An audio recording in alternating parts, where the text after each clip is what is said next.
Hello student, welcome back in maths class. बेटा जो अपना रनिंग टॉपिक था परमुटेशन एंड कॉम्बिनेशन, तो उस परमुटेशंस एंड कॉम्बिनेशंस में अपन लास्ट क्लास तक एक प्रिंसिपल को स्टडी किए थे। प्रिंसिपल था अपना एक तो मल्टीप्लिकेशन का एंड एक एडिशन का, principle of counting, multiplication and addition.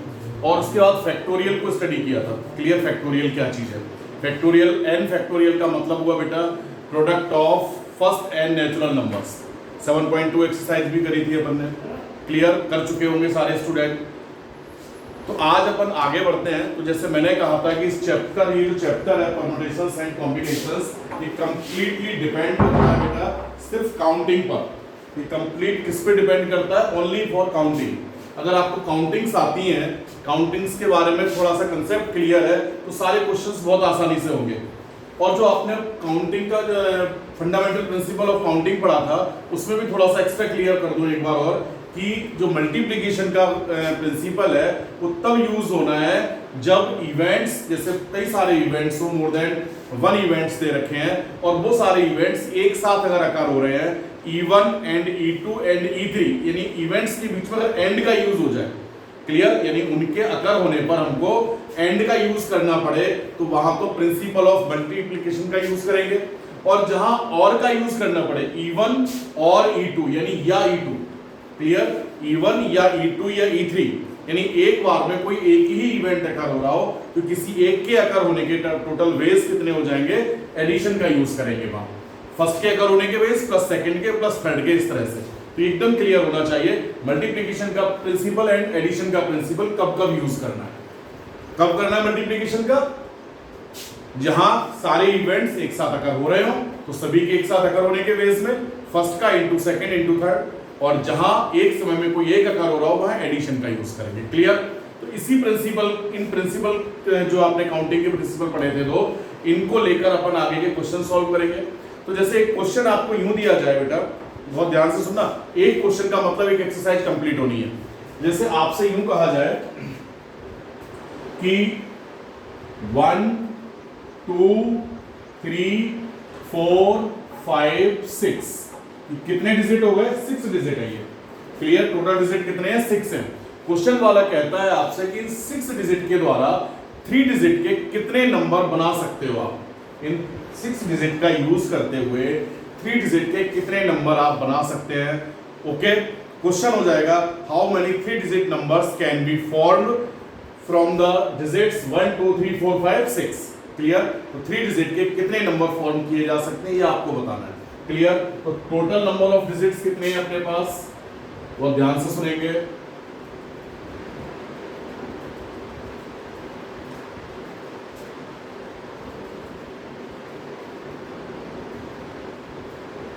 Is equal to 6, और जो आपको नंबर बनाना है वो 3 डिजिट का बनाना है।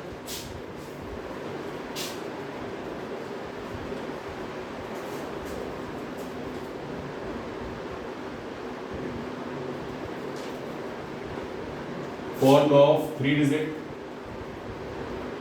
क्लियर? तो 3 डिजिट का जो नंबर होगा बेटा, उसमें 3 प्लेसेस होते हैं।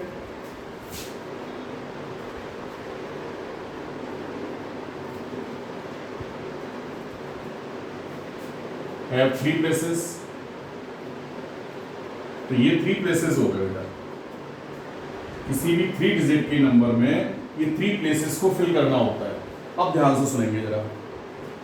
जैसे यहां पर इन 3 प्लेसेस को अगर इन नंबर्स द्वारा फिल कर दिया जाए, तो एक नंबर तैयार, इन डिजिट्स के द्वारा फिल कर दिया जाए तो एक 3 डिजिट का नंबर तैयार हो जाएगा। आपको ये देखना है कि ऐसे कितने नंबर बनने जा रहे हैं, तो आप ये देखोगे कि इन प्लेसेस को फिल करने के कितने तरीके होंगे। जैसे मैंने कहा कि इन प्लेसेस को फिल करने के 3 तरीके हैं, 3 तरीकों से इनको फिल कर सकते हैं, 3 वेज हैं, जिसका मतलब 3 नंबर्स बनेंगे।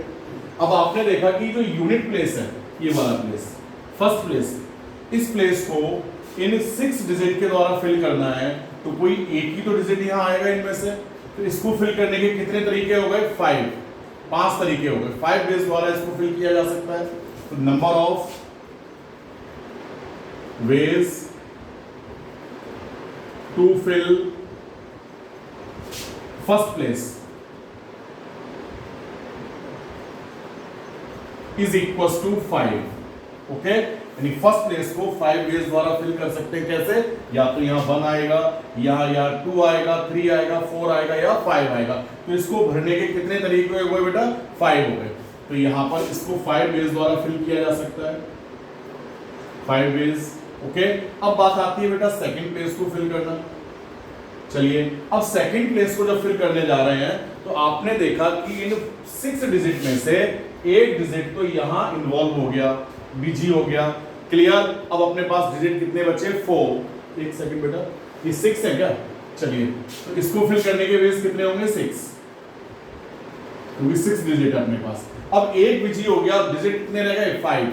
तो इस सेकंड प्लेस को फिल करने के कितने वेज होंगे? 5 वेज। या तो यहाँ 1 2 3 4 5 में से कोई सा एक आएगा, यानी जो भी 5 डिजिट बचे होंगे उनमें से कोई एक डिजिट यहाँ आएगा। क्लियर? तो जो डिजिट यहाँ आएगा तो इस प्लेस को फिल करने के कितने तरीके हो गए? 5 तरीके। तो आप बोल सकते हो number of ways to fill second place is equal to 5, rest 5 digit द्वारा। क्लियर? तो इसको फिल करने के वेज 5। अब फर्स्ट प्लेस है ये, थर्ड प्लेस इसको बोल दें। अब आपने देखा बेटा 2 नंबर तो 6 में से यहां बिजी हो गए। अब अपने पास रेस्ट नंबर कितने बचे? 4। उन 4 में से कोई एक यहां आएगा। इस थर्ड प्लेस को फिल करने के कितने वेज होंगे? 4 वेज होंगे।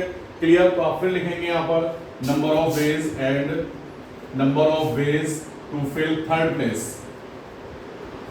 फ्रॉम, ये भी लिखते चलिए, रेस्ट 4 डिजिट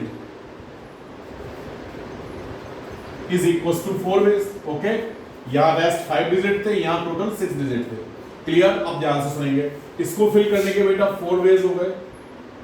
तो अब फर्स्ट प्लेस को फिल करना एक इवेंट, सेकंड प्लेस को फिल करना दूसरा इवेंट, और थर्ड प्लेस को फिल करना एक तीसरा इवेंट। ये सिर्फ समझने के लिए, लिखना कुछ भी नहीं है बेटा। इसको अगर इवेंट E1 मान लें तो इस E1 के अकर होने के वेज कितने? 6। इसको इवेंट E2 मान लें तो इस E2 के अकर होने के वेज 5। इसको इवेंट E3 बोल दें अगर, इस E3 के अकर होने के वेज 4। यानी फर्स्ट प्लेस को फिल करना एक इवेंट, सेकंड प्लेस को फिल करना दूसरा इवेंट हो गया, और थर्ड प्लेस को फिल करना तीसरा इवेंट हो गया। तो फर्स्ट प्लेस को फिल करना अर्थात E1 का अकर होना। तो E1 कितने तरीके से अकर हो रहा है बेटा? 6 तरीके से। क्लियर? सेकंड प्लेस को फिल करना अर्थात E2 का अकर होना। तो E2 के अकर होने के कितने वेज हैं? 5। उसी तरह से थर्ड प्लेस को फिल करना अर्थात E3 का अकर होना। तो E3 के अकर होने के कितने वेज आ रहे हैं? 4 वेज। क्लियर? अब सुने ध्यान से, अपन को नंबर जो बनाना था बेटा वो 3 प्लेसेस का ही बनाना है। तो इसका मतलब एक नंबर तभी जनरेट होगा जब ये तीनों इवेंट्स एक साथ अकर हों, और आप जानते हैं एक साथ अकर होते हैं तभी तो 3 डिजिट्स के नंबर बनते हैं।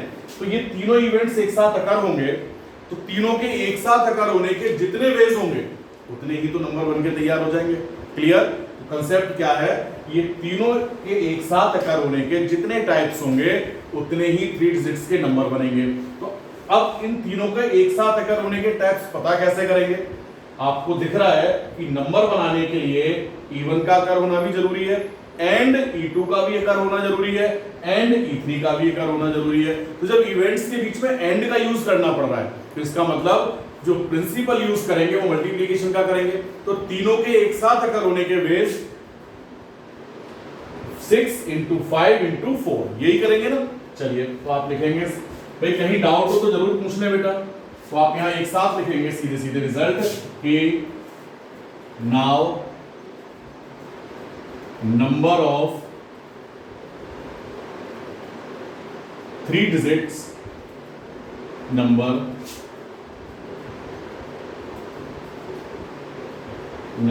formed by 1 2 3 4 5 6 is equal to, ठीक है, कितने हो जाएंगे? फर्स्ट प्लेस के अकर होने के वेज 6 × 5 × 4, और ब्रैकेट में लिखेंगे y यूजिंग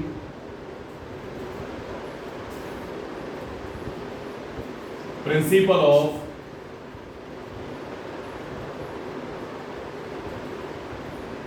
मल्टीप्लिकेशन। ओके, तो ये आ जाएगा बेटा 6 5 जा 30 और 34 जा 120। तो टोटल कितने नंबर बनकर तैयार हो जाएंगे जिनमें 3 डिजिट्स होंगी? 120 नंबर्स।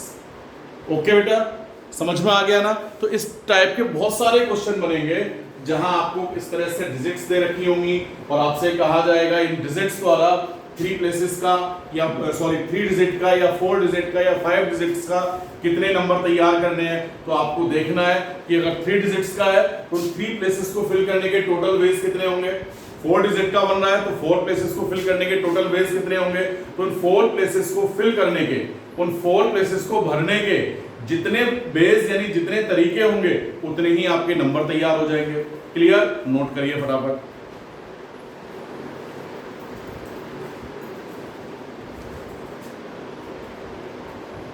चलिए भाई, इसके बाद एक सेकंड एग्जांपल और देखें।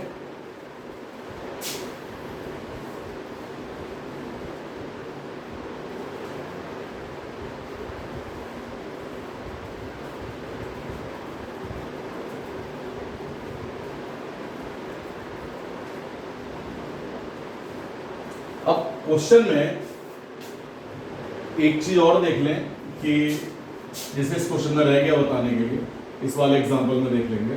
1 2 3 4 5 6 7 ये डिजिट्स हैं अपने पास, ठीक है।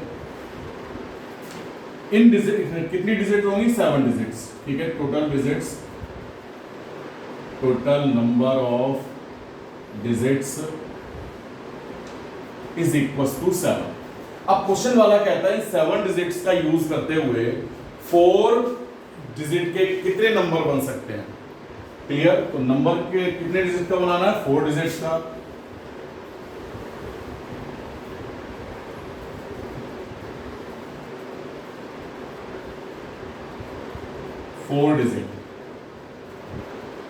Clear?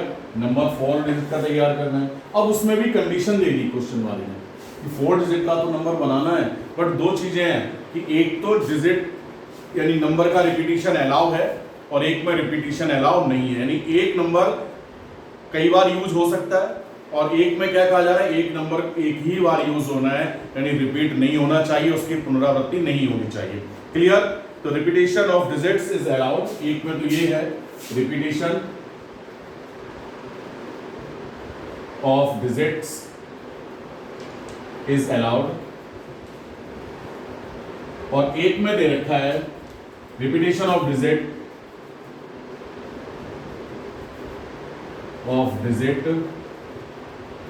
Is not allowed.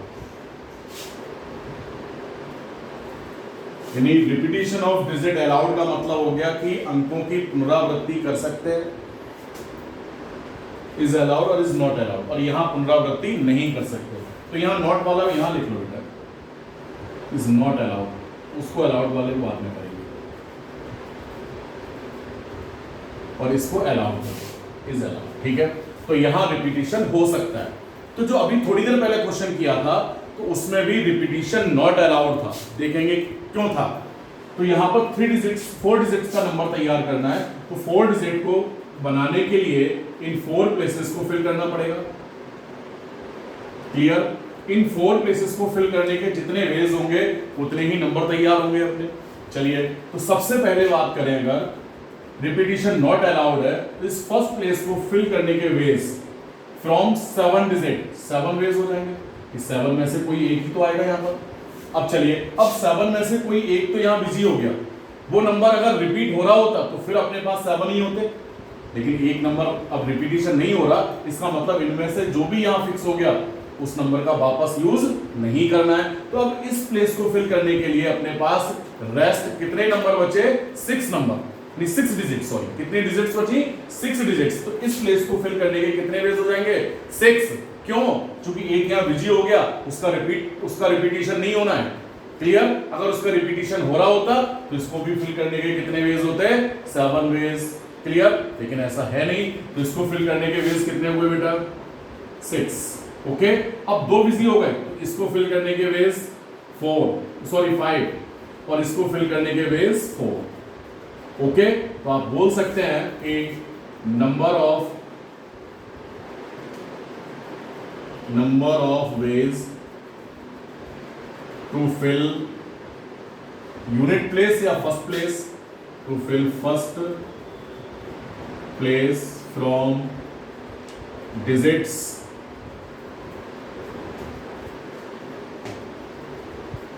From 7 digits, यूं लिख लीजिए फ्रॉम, क्योंकि ये नहीं मालूम कौन सा यहां बिजी होगा, from 7 digits is equal to 7 ways. Clear. उसके बाद number of ways to fill second place from rest 6 digit is equal to 6। फिर number of ways to fill third place rest 5 digits from rest 5 digits is equal to 5। Okay, the 5 में से कोई एक, और फिर number of ways to fill fourth place from rest 4 digits is equal to 4 ways. Okay, अब फिर देखेंगे कि इस नंबर को बनाने के लिए इस इवेंट को E1, E2, E3, E4 कहें तो नंबर तो बेटा तभी तैयार होगा 4 डिजिट का जब ये चारों इवेंट एक साथ अकर हो जाए। तो जब चारों एक साथ अकर होंगे तो चारों के एक साथ अकर होने के वेज जानने के लिए अपन को मल्टीप्लाई करना पड़ेगा। फर्स्ट इवेंट के अकर होने के वेज 7, सेकंड के अकर होने के वेज 6 और इसके अकर होने के वेज 5, इसके अकर होने के वेज 4। तो सभी के एक साथ अकर होने के वेज 7 into 6 into 5 into 4, यही करना है। मल्टीप्लाई क्यों कर रहे हैं एकदम क्लियर होना चाहिए। क्यों? ये चारों इवेंट एक साथ अकर होंगे बेटा तभी तो नंबर बनेगा, और चारों एक साथ अकर होते हैं। क्यों होते हैं? क्योंकि आपने देखे 4 डिजिट्स के नंबर होते हैं। अगर चारों एक साथ अकर नहीं हो रहे होते तो 4 डिजिट्स के नंबर भी नहीं बनते। तो इसका मतलब हुआ E1 and E2 and E2 and E3 का एक साथ अकर होना, और एंड आ रहा है बीच में, ऐसे भी समझ लें। इसका मतलब मल्टीप्लिकेशन का प्रिंसिपल यूज करना है। चलिए तो क्या आ जाएगा, लिखेंगे y using principle of multiplication by using principle of multiplication, total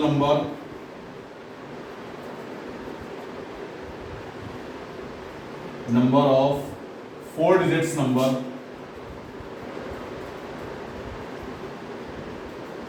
form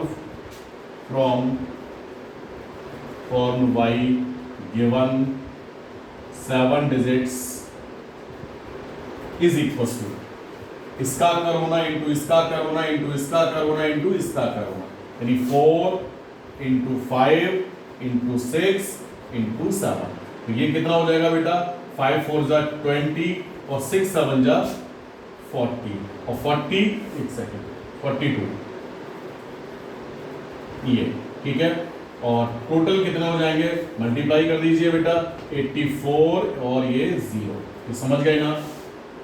तो इन 7 डिजिट से 4 डिजिट सॉरी इन 7 डिजिट्स के द्वारा 4 डिजिट के कितने नंबर तैयार हो रहे हैं, 840, जबकि रिपीटिशन नॉट अलाउड। अब अगर रिपीटिशन अलाउड होता तो क्या कंडीशन आती वो देखते चलिए। If repetition of digits is allowed then, फिर यहां पर आपको देखना है कि इन 4 प्लेसेस को ही फिल करना है बेटा। अब इन 4 प्लेसेस को फिल करने के तरीके चेंज हो जाएंगे। अब रिपीटिशन अलाउड है तो बेटा इसको तो फिल करने के वेज 7 रहने ही रहने, क्लियर। लेकिन इसको भी फिल करने के कितने वेज होंगे, 7। क्यों? क्योंकि जो नंबर यहां आया वो रिपीट हो सकता है, जबकि यहां कम क्यों हुआ, क्योंकि यहां वाला नंबर यहां रिपीट नहीं होना है, तो एक नंबर तो कम हो ही गया ऑटोमेटिक। लेकिन यहां वाला नंबर यहां रिपीट हो सकता है, तो इसका मतलब इसको फिल करने के वेज भी 7, और इसी तरह से इसको भी फिल करने के वेज 7 और इसको भी फिल करने के वेज 7, यानी कोई भी नंबर कितनी बार भी रिपीट हो सकता है। ओके, तो टोटल यहां अब इसी तरह से लिख देंगे इसको, ठीक है। तो यहां टोटल कितने नंबर बन जाएंगे, तो लिखेंगे यहां पर number of 4 digits number if repetition is allowed is equals to वही प्रिंसिपल ऑफ मल्टीप्लिकेशन का यूज करेंगे। तो 7 इंटू 7 इंटू 7 इंटू 7, 7 की पावर 4, कितने नंबर बन जाएगा, क्लियर हो गया ना। तो जहां रिपीटिशन अलाउड है, जहां रिपीटिशन अलाउड नहीं है, तो दोनों में कितना डिफरेंस है ये अपने को मालूम होना चाहिए। क्लियर, फटाफट से नोट करिए।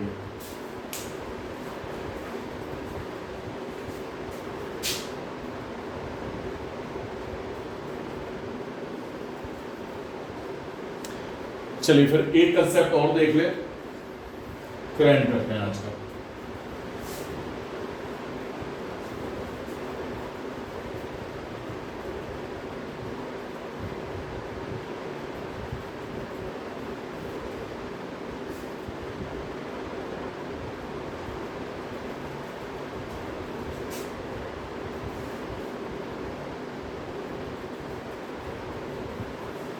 वही पेपर का अब आपके सामने एक क्वेश्चन यूं दिया हुआ है कि 0 1 2 3 4 ये डिजिट्स है अपने पास। कितने डिजिट हो गए बेटा? 1 2 3 4 5, यानी 5 डिजिट्स। क्लियर। अब क्वेश्चन वाला कहता है कि इन 5 डिजिट्स से 3 डिजिट्स के कितने नंबर बन सकते हैं। ओके, तो नंबर बनाना है कितने डिजिट्स का? 3 डिजिट्स का।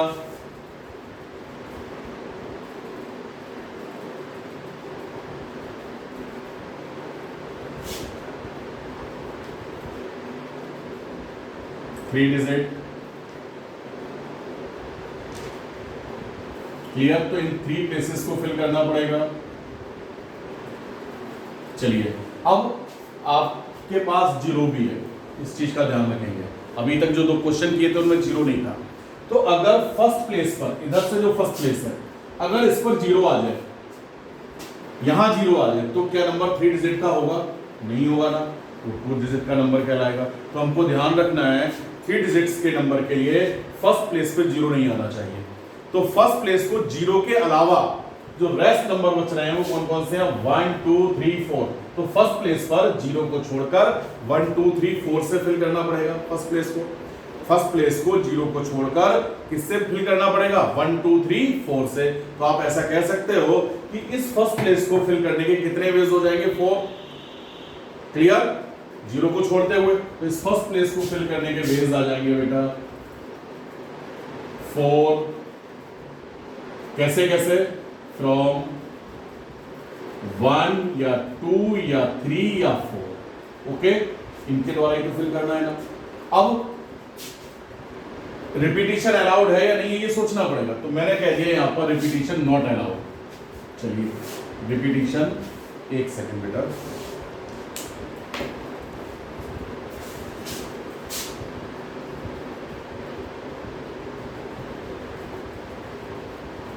Not allowed. ठीक है, तो नॉट अलाउड रिपीटिशन है, तो इसका मतलब जो नंबर यहां बिजी हो गया वो आगे यूज नहीं होना। टोटल डिजिट कितने थे? 5। 5 में से एक बिजी हुआ। क्लियर। और यहां पर जीरो नहीं आना, ही तो कंफर्म हो गया। तो कितने में से? 1 2 3 4 में से। ये ध्यान रखेंगे। तो आप लोग लिखोगे कि number of veg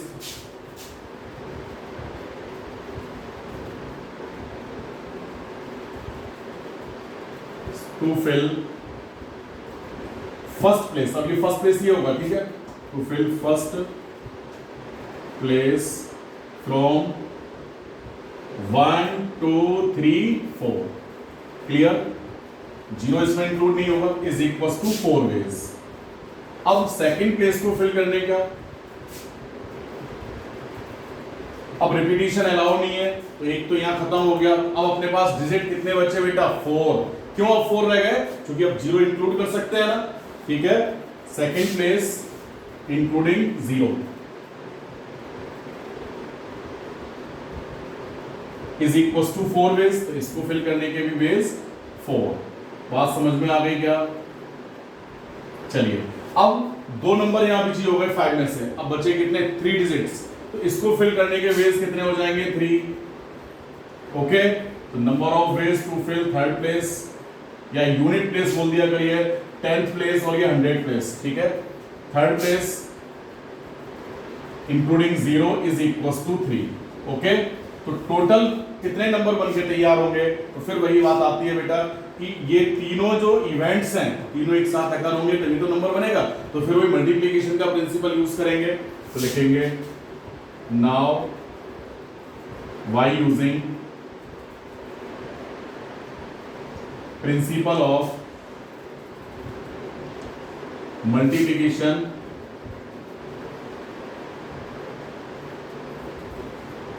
total numbers of 3 digits number is equals to 4 into 4 into 3. Clear? 4 3 are 12 into 4 48 numbers. कब? जब रिपीटिशन अलाउड नहीं था. और अगर रिपीटिशन अलाउड है